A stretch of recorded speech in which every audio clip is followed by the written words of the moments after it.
You want prizes? We've got free prizes. You want cash? We've got lots of cash. Simply download Bashani Radio app. Allow push notifications and listen for your chance to win loads of cash. Please don't tell our CEO it's his money we're giving away. We won't tell if you won't tell. Bashani Radio app. Download it for free in the App Store. HurricaneRadio.com, certified #1 digital talk radio station in the world. The power of women. Welcome everybody to Situations with Sassy. I am your host, Sassy Scribe, where I bring you the very best in love, sex, and dating.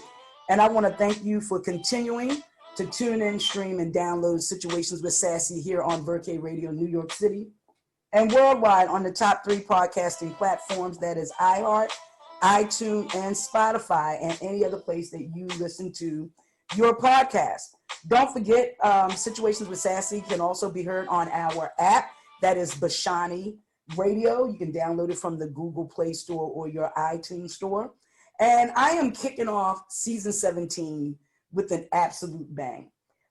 This young lady is a returning guest. She is an amazing spirit. I really, really enjoy talking to her, not only online, but offline as well, because we're kind of simpatico when it comes to certain things. But today we're going to talk about owning your WAP. And I'm kind of like in two minds about it. Do I want to call it What That WAP Do or owning your WAP? But we're going to discuss how butthurt Black men appear to be, how women can't own their sexuality. And with that said, I want to bring back Miss Taja Ricketts of Satin Kiss, which is a sexual health and wellness brand. So welcome, Taja. Thank you. So tell the audience, once again, tell us a little bit more about yourself. Okay. Again, I'm the owner of Satin Kiss. So Satin Kiss is a sexual health and pleasure lifestyle brand. We have an online store selling sexual health and pleasure products that are all body safe. I do one-on-one and couples coaching and consulting and workshops, as well as fun and educational toy parties. So yeah, it's been going for a couple of years now, and I'm really excited about it. And I'm glad you have me on talking about this for this particular topic, because this is what I do. Like I'm very vocal about, women owning their sexuality unabashedly, especially Black women, because we get it coming from different directions. But yes, we do. Yeah, I'm just like, yeah, let's do all the whole shit. Like, we're gonna get into all of that. Yes, and I am going to make a disclaimer that the views, thoughts, and opinions of Situations with Sassy and her guest are not that of Bashani Media International, Verke Radio, or Bashani Radio, its affiliates and or assigns. I need to make that. Also, this is going to be a little explicit, so you guys, if you're listening with the kiddies, it's time to tune out now. You can come back to us later. Mm-hmm. But yeah, first of all, let me say, I like the intro anyway, because I remember when the intro hook, Some Hoes in This House, came out years ago. About to go down. Yes, I mean, it's like, I like songs like it. It's like the booty drop songs, like Drop It Low. It's something about Chris Brown singing the Drop It Low, and then Lil Weezy coming back, I only go down if you keep the grass cut. You know what I'm saying? I'm serious. I love those songs. Even I hate to say it, but I'm not gonna mention his name. But I'm, effing you tonight with Biggie. It's that song. That's my song. I like the drop. I like the beat. I like the hook. I like the lyrics. Mm-hmm. And as a Black woman who is sexually healthy and very much aware, because even the other stigma to this is that I'm a plus size woman, and plus size women aren't supposed to be able to enjoy sex. We're not flexible. We don't last. All these different things that, these stereotypes that they have out there. Then you couple that with the hypersexualization that, just this society alone since slavery has had, related to Black women. Yeah. And I was having a conversation the other day with a friend of mine, a gentleman, a friend of mine, and we were talking about, remember the Duke University scandal? Was this the one with the blog? Okay, Wait, what so happened with this one? I can't remember. I don't know if it was I think it was the lacrosse team hired strippers and they were black. And one of the Um, girls said that she was raped. So we um, got into this debate I remember because I that. said there is a point. I don't care how knee deep into the stroke you may be. And I know it's going to be very hard, but if she says stop, if she says no, don't, please stop, then that's what you need to do. And Right. we got into the conversation, got a little heated because I said that is the mindset of white men. And it's a subconscious mindset for some, but it's conscious for others. Mm-hmm. And we're looking at Duke University, which is a top tier school, first of Mm-hmm. all. If you're Yeah. playing lacrosse, usually the families have money because lacrosse is not a cheap sport to play. Right. It's kind of an elite sport, almost like polo. Right. And so when you get these young black girls who were putting themselves through school, that's the Mm-hmm. point, that they were putting themselves through school, even if they weren't, even if their profession was that of a professional dancer, they Mm-hmm. still deserve the respect. Oh yeah. But they didn't get it because the mindset of these young men were that I paid for you, You do what I want you to. you do what I Like want you to. the sense of ownership, which Hey, again, that's another thing. It's just, do we own our own bodies? Because for literally centuries in this country, we did not own our own bodies. We were made to breed with other black men. We were raped by the white slave owners. by white slave owners. So and then like you said, just with the ideas of, oh, they're hypersexualized. No, we're not. But somehow this idea came about that, black people are these hypersexual, just ready to have sex with anybody all the time. It's like, no, you guys were ready to have sex with us Right. anytime. So it just became like a thing.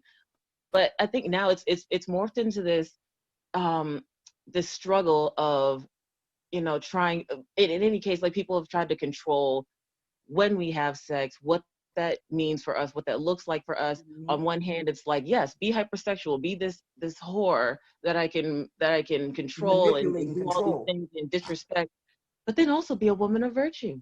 And it's like, wait a minute, whoa, hold on, how does this work? How I don't understand it. We have multiple layers of the racial aspect, but then also the patriarchal aspect of when it, like, that intersect when it comes to our sexuality as black women. So it's extra hard trying to navigate that. So I mean, even with my clients, like there are so many women that are just that will say that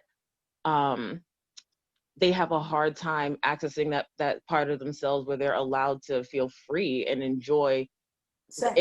sex for sex sake, like just to be able to say, like, yeah, I like having sex and I like having sex with multiple people or whoever I choose. There's still this idea that, oh, I have a body count, I can't have sex with that guy over there or whoever. It's like, well, I like him, but I want to hold out because I don't want to add another person on my body count and I don't want him to judge me. I'm like, are you attracted to them? Do you have a vibe? Are you okay? If you want to have sex with them, have sex with them. Like, because that's your body and that's your choice. It's fine. Like, we need to take back our ownership over our own sexuality, which is what I'm glad Cardi and Meg put that song out. Oh my God. They were It just like, reminds me of being in the valley where the girls get naked. You know how you want to drop it when that come on, I just jump up off the couch and just start dancing. And I'm 53. I'm not, first of all, I'm 53. Mm-hmm. I'm not even supposed to feel that type of thing because that's for young girls. Right. That whole That's for idea. young girls. And even, my great nephews and nieces were like, oh my God, I can't believe you listened to that song. I said, I love it. I absolutely. Mm-hmm. I love the show. I love the song. But I like I said, with Drop It Low and then and this Cardi B and Meg Thee Stallion, I don't see anything shameless about it. I don't see anything disappointing about it. It's not the first. I mean, Little Kim came out with Suck My D back in the day. Mm-hmm. And that was more about her encounters that she had within the hip hop industry, within the music industry. Right. So people don't listen and people don't understand. Cardi has been Cardi. I love her for that. Oh yeah. When she started, And I think you and I talked about this in our last show, but when she started, she was never anybody but who she was. Tongue out, ass out, breath out. She's never been anybody different. She's always talked about sex and what she liked to do, even on the television show. Even now, she just owns who she is. She's very authentic. Right. And that's why she resonates and comes across very well for women of all ages, races, and colors. Right. Especially Black women, though. Even with Meg the Stallion. Oh, Meg is it is a song about a lubricated vagina. And I think I posted to one of my social media platforms that if you are upset about a WAP, it's because you don't have one or don't know how to use it. Or have access to one. And Black men seem to be the most upset. Now, I want to speak to the brothers real quick. And they got this attitude about, like you said, how do you have this virtuous woman and then you want to have this super nasty freak? You know? And I think that they can't seem to mesh or marry those two concepts within their mind. But when you look at brothers, what do they revere? The fat butts, the large breasts, the fake lips, the fake everything. You know, that's what they're giving tens to and thumbs up, not the natural, everyday, everybody woman. The woman with maybe no butt and gut, or maybe butt and gut, or maybe flat up and down. You know what I'm saying? They are not looking at those types of regular average women. They're looking at the Cardis and the Megs. You know what I think, though? It's like, I think the issue is that there are extremes. So women are expected to be either one or the other. And I think sex is often taken as something that's like separate from being the whole person. So for one, it's seen as something that's dirty and wrong and like an exceptional thing, but it should be a part of who a person is in general. And a lot of men don't see it that way. It's like sex has been defined from the perspective of the penis being the center of everything. What the penis decides is important, is what matters. What the penis decides is good or virtuous or clean. That is what we will do. That's how we're going to dictate society operates, which is complete bullshit. So the idea that a woman can't be virtuous if she enjoys sex, it's like, what does that have to do with anything? Like we are given sex, like we have sex organs, like we're all born with sex organs. So use them. I mean, but there are some rare cases, but still, but it's like, use them. Women, we are the only ones. And I try to tell women this as much as possible, because I did a presentation recently, and like 70% of heterosexual women are not having orgasms. Like it's because either their partners aren't focused on that, or they're not communicating what they like. But that's a problem. It's like men don't recognize that we also are meant to enjoy pleasure. And women, the clitoris, its only purpose is pleasure. That's it. Sole purpose. But we're made to feel that sex is bad, it's shameful. It's like, no, like it's meant, we are biologically built to experience pleasure and for everybody to enjoy it. So go ahead and do it. So the fact that it's like sex is something separate from who a person is, or it makes somebody, you know, a person is bad or dirty. It's like, no, sex is a part of all of that. It makes a person, you know, completely whole. The same way that every person is different and has different body types and different personalities, sex can be woven into all of that, you know? So it's really frustrating when you have women that are exploring that in healthy ways, and then you have other people who are coming in and telling them, what are you doing that for? That's wrong. Like, no, leave her alone. Let her do what she wants to do. Well, you know, when, again, everything that you said is absolutely correct. For whatever reason, they are isn't that the term, cisgender men? Well, heterosexual men. Yeah. Cisgender means that you're the body that the sex assigned to you at birth, you identify with. Yeah. Right. So, but they are really and truly threatened by us owning our sexuality. And I remember when it came out, a quote from CeeLo Green, he was the one that actually called it shameless and disgusting. And there was this conservative radio host who went in on he literally read the lyrics online on his show. And his wife apparently is a doctor, and she was saying that any woman who has to use a mop and a bucket it has an infection. Well, of course, that was debunked. Wow. But again, and I gotta, I'm trolling the internet just to see which, who's saying what. And it was like the majority of Black men, but I have to say that I did see a lot of, I want to say, conservative women. You talk about talking to women who, have never had an orgasm. I remember, I think it's maybe 8 years ago now, but my talk show host, with my other co-host on my TV show, we did what we called I Am a Diva Business Summit. And we talked to women about everything. And in one of those, we actually talked about sex. And like you said, there were women who had been married 20, 30, 40 years who had never experienced an orgasm and were too afraid. Girl, when they said it, I was like, my eyes kind of like, the cartoons, how they like go out your face and come back in.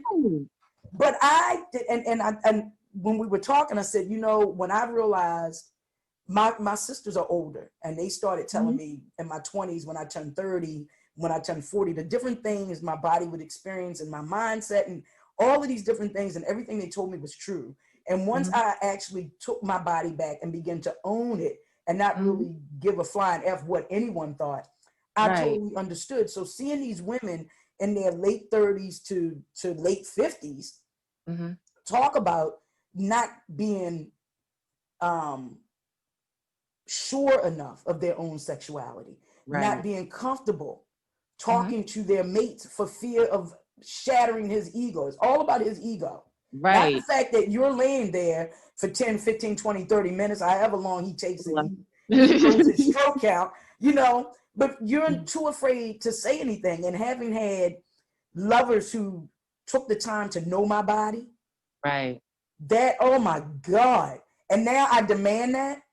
I demand, you absolutely have to take the time and listen to me, where I guide your hands, your lips, and everything you need to understand that.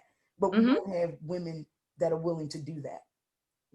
So how do you talk to your clients about being open and expressing when you're not satisfied, and what corrective steps do you give them to take?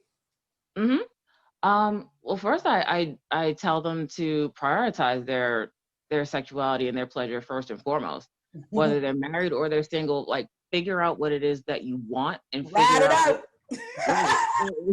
Legit, like I'll send them the sex assessment that I have available on my site, and I'm like, okay, before we do anything, I want you to fill this out and get in touch with yourself. Like, just take a little bit of time. Like, you don't have to rush it, but like, take some time, sit with it, think about it, and really go through all the things that you absolutely like and dislike. Not what somebody thinks you should, but what you actually do like. And then it's like, all right, let's do some work around why you feel like you can't ask for this. And we go from there, because everybody has different reasons. So you have some that think that, if they speak up, that the other person's going to think that they're promiscuous, or then, like you said, the whole ego thing. They're like, well, what if, they think that I'm insulting them by giving them direction? So I usually, try to approach it depending on what the response is. But if it's the idea that, you're going to hurt his ego, it's going to have to get hurt. Like, if it's the type of person, if it's the type of person that his ego does get hurt, do you really want him having access to your body? Like, if he doesn't know how to take direction, if he doesn't care about you or doesn't care about what you have to say, then he's probably not. That's not the person for you. If it's somebody that you're married to, then that's something that you're probably gonna have to work out. Not even probably, it's something you should probably work out with, a marriage counselor, and get to the root of those issues. And I mean, in some situations, like, it's okay if you realize that you shouldn't be together. That's fine. In any case, go find whatever it is that you want, because it is out there. It exists. Whoever is meant for you is meant for you. Go get that. But don't put your own pleasure second because of what somebody else thinks, or just having conversations with your partners about. So that was another thing. So after you figure out what it is that you want, practice being assertive about it. And you can do like if assertiveness isn't like a thing that you're, you know, comfortable with, finding out why, where that comes from, and doing the work in your everyday life, and then allowing it to translate into the bedroom. So practicing saying what you want at work, for example. If you know that you're worth more at work, having that conversation with your managers, and then you're like, once you're like, okay, I feel a little bit more confident about that. So it's like, this is how that went. How can I translate that into my sex life?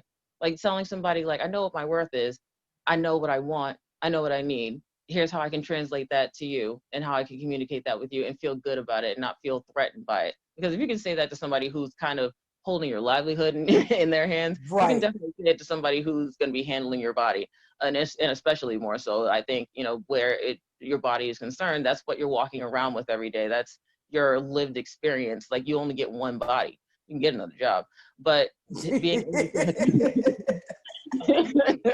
you know what? You can get another job and you can get another man. Exactly, or woman, or whoever you're right, or whoever. Yeah, so it's like, but in any case, like, you have to be able to tell the other person, no matter how they feel, this is what I want. Because what about what you feel? Why does it have to always be about what they feel? And men are going to have to just deal, like, again, the penis can't be the center of the universe when it comes to sex. Like, that model's outdated. Okay, like, we need to do away with it. So women have to get comfortable with saying, this is what I want. And if it turns into a blow up from him, then it's like, okay, well, he ain't the one. He ain't for you. Like, it is what it is. Or if he thinks, oh, well, that means that you're this person. All right, well, you can get out. Bye. Because guess what? There's gonna be somebody else. Like, not every guy is especially selfish. In my experience, like, not every man is gonna be looking at you like, so how many men you? So first of all, if they ask you that, that's none of their business. But not every man is gonna be looking at you thinking, well, how many men have you slept with? I want to be the one to conquer you. No. First of all, they need to stop thinking like that. But secondly, if they are, like, so what? Not every man is thinking that way. Find the ones that aren't. You know, I had an ex who thought like that. He used to say things like, hence he's an ex, but he used to say things like, how many men have you kissed? Or no, because you done had this and you done that. I'm like, well, are they making virgins anymore? Like, explain that to me. First of all, he was younger than me. So, you know, if I've been sexually active at a young age and I'm 53, you do the math. Right. You know what I'm saying? You do the math. And if that bothered you, then when we had our first couple of conversations, I explained explicitly what I would do to you. Day one. Yeah. Because he was tall and I like him tall, like all that other stuff. But it was just something about him that it just, you know, when they talk about what that WAP do, made the WAP flip. But he was, as good looking as he wasn't very knowledgeable. Okay. And I felt like I had to do a lot of teaching, a little too much teaching. And then the student wasn't very willing. Okay. When it came to taking his lessons. Yeah, the student has to be. But it's again having that conversation, you know. And I used to say that I'm a very touchy-feely person. I'm a very open and expressive person, and I know what I want and how I want it, and I'm not afraid. I'm just absolutely not afraid to say that. And I think that in this day and age, especially once WAP came out, and even before then, I mean, it can go all the way back to the Bible, how they painted Eve as this temptress of men by biting into the apple, you know? So, like, powerful, yeah. Or just women in general, like, our sexual power is a very potent thing. Like, we can manifest through our own orgasm. We can do all kinds of things. We give life through, you know, we have sex and life comes through that. So it's like, it's something that men have been trying to downplay and own and beat into the ground for millennia. And I think it's because they know that it's so powerful. You know, it's like the things that we're able to do, they're like, oh, that's terrifying. let's not empower that. But look what happens when you empower women. Entire villages are fed. Entire countries. I mean, look at the difference between how America handled COVID and how New Zealand handled COVID. And a woman is running New Zealand. Right. Most of the countries led by women are doing fine when it comes to the COVID crisis, because we're natural leaders, and we lead with empathy and in a lot of different attributes that men oftentimes see as weaknesses, and so they just do things ass backwards. But I think that recognizing the power that we have, it's just constantly been a thing where it's like, okay, no, that can't possibly thrive. When somebody's insecure about something, they'll go out of their way to destroy what it is that they're insecure about. And somewhere along the line, men felt that I'm terrified of the power that these women have, the potential that they have to lead and make change, and I don't like it, and it makes me feel bad about myself. So I'm gonna go ahead and step all over that. I'm just gonna go ahead and crush their spirits. And it's absolutely time that, I mean, we've seen over the last, couple centuries, just globally, women starting to take that power back. So when you have women like Cardi and Meg, who are well-rounded people, talking about, okay, I'm going to take back my sexuality. What are you going to do about it? Like, you can't shame me about it anymore. It's not a damn thing they can do about it. And if you're uncomfortable with the words that are coming out of their mouth, then you really need to look in the mirror.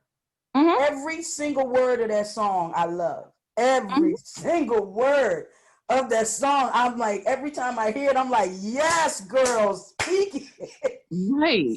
Speak it. Because there's nothing wrong with communicating your sexual desires. But we have men and women on both sides of this conversation who they are bound and determined to take our body autonomy away from us. They're absolutely, and we can look at Roe versus Wade. We can look at that. We can look at the Supreme Court nomination that they want to confirm. Her whole premise is that women shouldn't be allowed to have to make certain decisions. And you want to protect your rights while denying me mine. That's a whole nother show. But it's things that we have to look at every day. We don't have the right to our bodies. We absolutely do not. But listen, we are running out of time. I want to thank you. Thank you for coming back. So let's give us a final thought, a final message that you want to give the women. Share with the world where they can find you and any of your social media handles. Okay. The last thing that I want to share, there's so much, because this conversation could go on for another hour. We can do part two. Okay, let's do a part two, because because we haven't even talked about like how the sexual violence, especially like against the judgment and how pick-me's and other women that have become weaponized against other women have been complicit in this whole issue that a lot of Black men have. Yeah. So yeah, we can do a part two. Yeah. So I guess I would leave it with, forget what anybody else has to say. If we're talking about celebrating our WAP, like, own it. Okay? Like, make sure that you are healthy and whole as a person. Whatever sex looks like for you, be happy about that. And forget what anybody else has to say about it. Forget what anybody else wants. Go for what you want first. Celebrate who you are as a whole person, whether you have a degree or you don't, whether you have a fat ass or you don't. Whatever it is, you are worthy of a healthy, happy sexual experience. So only go after that. Only go after what it is that you want. And where can they find you? Your social media handles?